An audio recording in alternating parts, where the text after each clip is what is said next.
Welcome to The Explainer. Today we're diving into something pretty unsettling.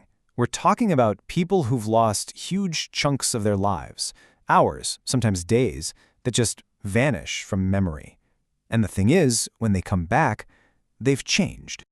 I mean, just think about that for a second. We've all had that moment where you look at a clock and realize it's way later than you thought. But amplify that. What if it wasn't just a few hours you couldn't account for, but a whole day? Or even years, just gone. And let's be super clear here. This isn't about just being a little forgetful. We're talking about a complete and total blank, a void where your memories should be. It's not like you were asleep or knocked out. You were simply not there.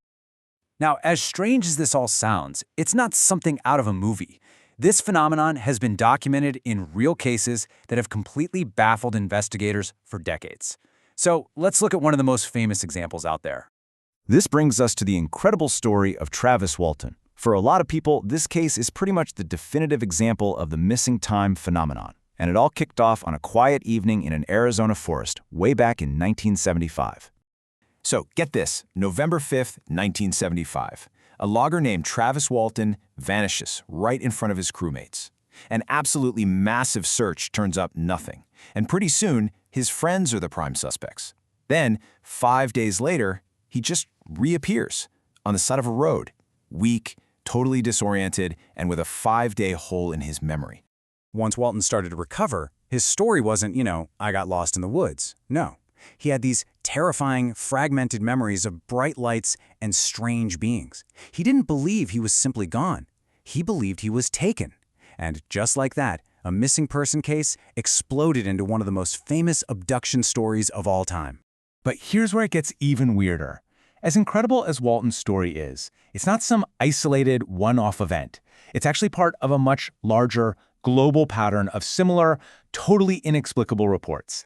People from completely different backgrounds, different cultures, and different time periods have all come forward with these accounts that are just eerily similar.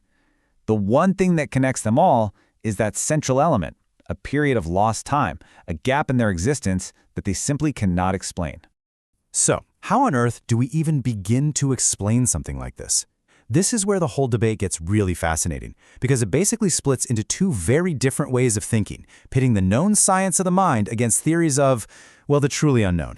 The explanations really fall into two main camps. On one hand, science suggests these are psychological phenomena, things like dissociative amnesia, where extreme stress or trauma can literally cause a person's brain to block out memories, or even vivid, lifelike hallucinations. On the other hand, you've got these more speculative theories that propose external forces, the idea that time itself could be distorted, or that these are encounters with something beyond our current scientific understanding.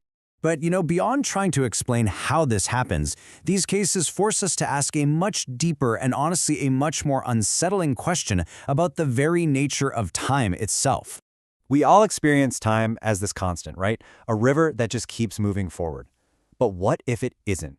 What if it can be sectioned off, removed, and just completely erased from a person's life? And that is the fundamental mystery here. If a person loses 5 days of their life, where were they during that time, and what was happening in those moments that have been completely wiped from their consciousness? And perhaps the fear isn't just about the empty space in your memory. It's the absolutely chilling thought that in the void left behind, something else entirely might have taken its place.